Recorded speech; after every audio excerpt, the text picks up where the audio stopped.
Question number 24 number का प्रश्न। एक यंत्र 10,000 रुपए में खरीदा गया।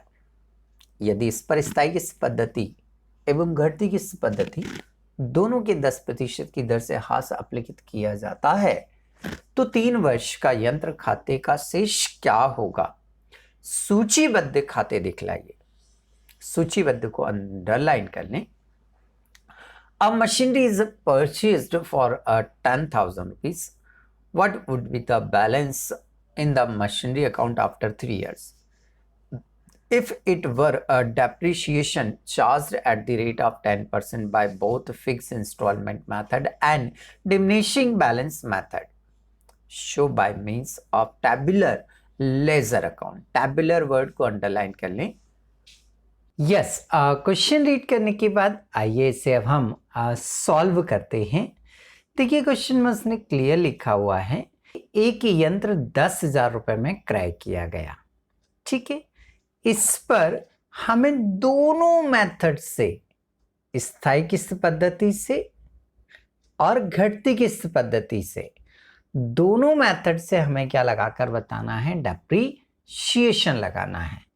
और एक मशीन अकाउंट हमें क्या करना है? बनाना है।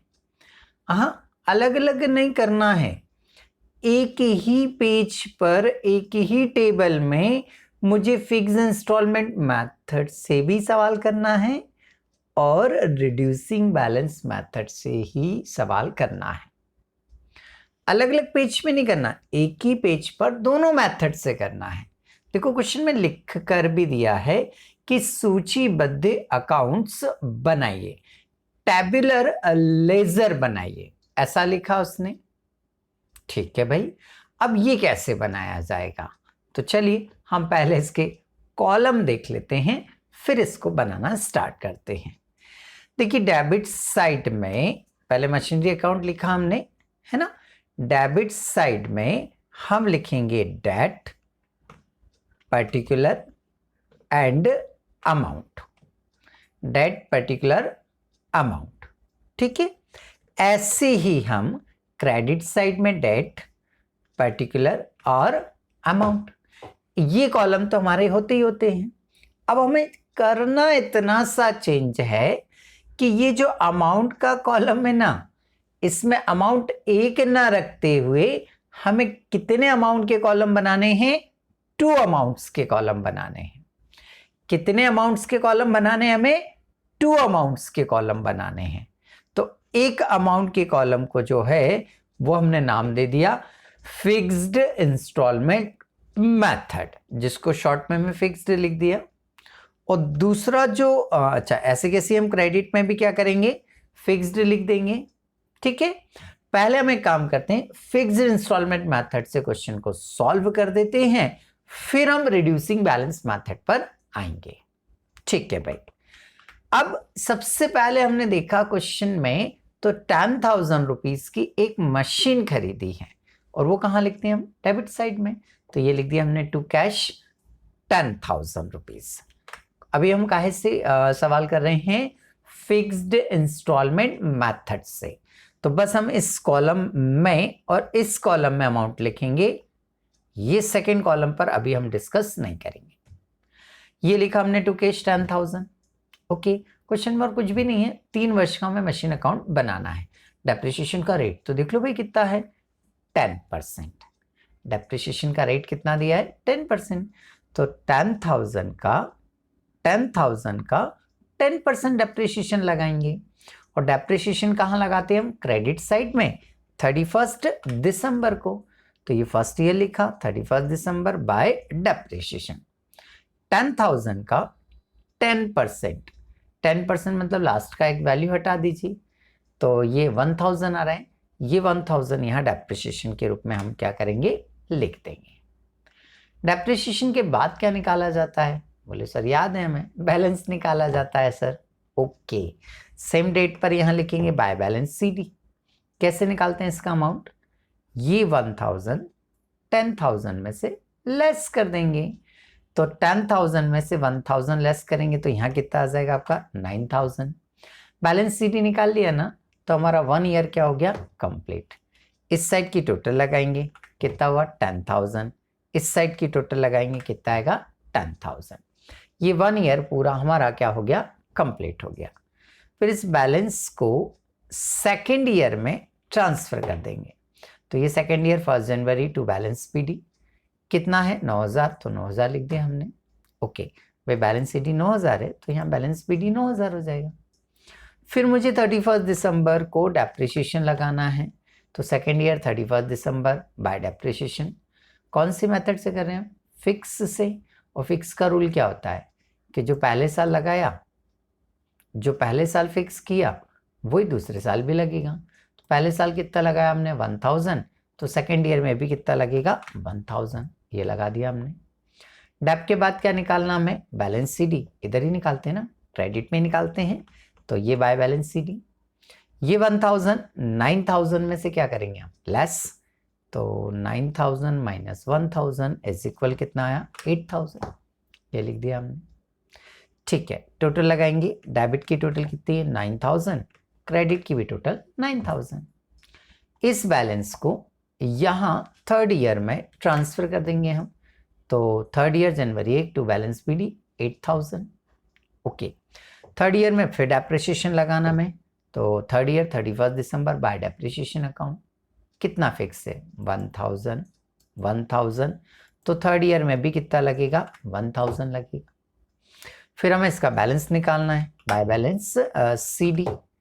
ये 1,000 8,000 में से लेस करेंगे, ये 8,000 में से 1,000 को लेस करेंगे, तो 8,000 में से 1,000 लेस करने पे कितना आएगा आपका 7,000 रुपये, 7,000।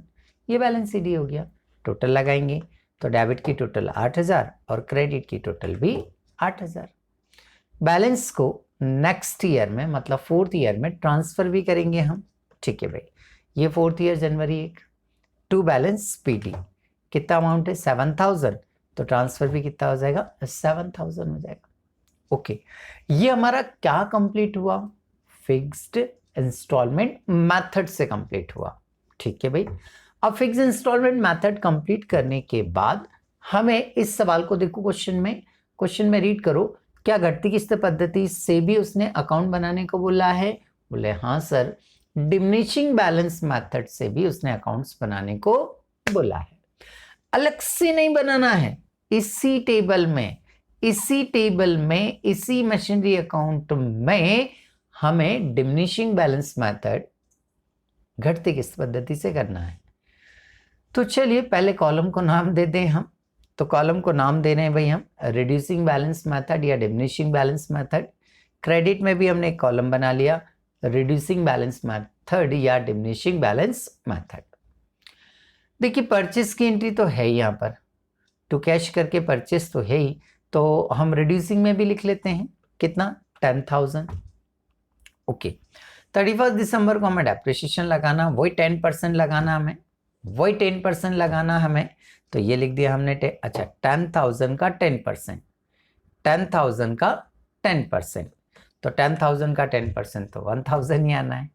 इस 1,000 को अब मैं बात काहे की कर रहा हूँ, रिड्यूसिंग की, मैं बात काहे की कर रहा हूँ, रिड्यूसिंग की। तो अब हमें क्या करना है, इस कॉलम को ही दिखना, बस इस कॉलम को ही देखना है।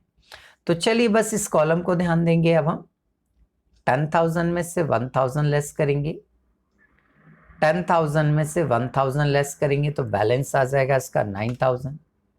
बैलेंस आने के बाद अब मैं दोनों साइड की टोटल लगाऊंगा। अब रिड्यूसिंग वाले कॉलम को देखिएगा बस, है ना, केवल किस कॉलम को देखना हमें, रिड्यूसिंग पर, बस इस पर ध्यान देना आपको। तो डेबिट की टोटल कितनी आ रही 10,000, क्रेडिट की टोटल कितनी आ रही 10,000, बैलेंस 9,000 को यहाँ ट्रांसफर कर देंगे। अब हम कौन सी मेथड से लगा रहे, रिड्यूसिंग बैलेंस मेथड से। तो जो बैलेंस नया आया है 9,000, जो बैलेंस नया आया है 9,000, इस 9,000 का 10% निकालेंगे, इस 9,000 का 10%, इस 9,000 का 10%। क्यों, ऐसा क्यों सर, अरे बेटा जब रिड्यूसिंग बैलेंस मेथड से करते हैं तो बैलेंस पर ही तो डेप्ट लगाते हैं। अब बैलेंस इस साल का कितना है 9,000, तो 9,000 का 10% 900 ही तो होगा। ठीक है, अब इस 900 को 9,000 में से क्या करेंगे, लेस करेंगे, तो 9,000 में से 900 लेस करेंगे तो बैलेंस आ जाएगा यहाँ 8,100। टोटल लगाएंगे तो डेबिट की टोटल 9,000, क्रेडिट की टोटल भी 9,000। अब मैं इस बैलेंस को इस साइड में क्या करूंगा, ट्रांसफर करूंगा। ये 8,100 ट्रांसफर कर लिया मैंने।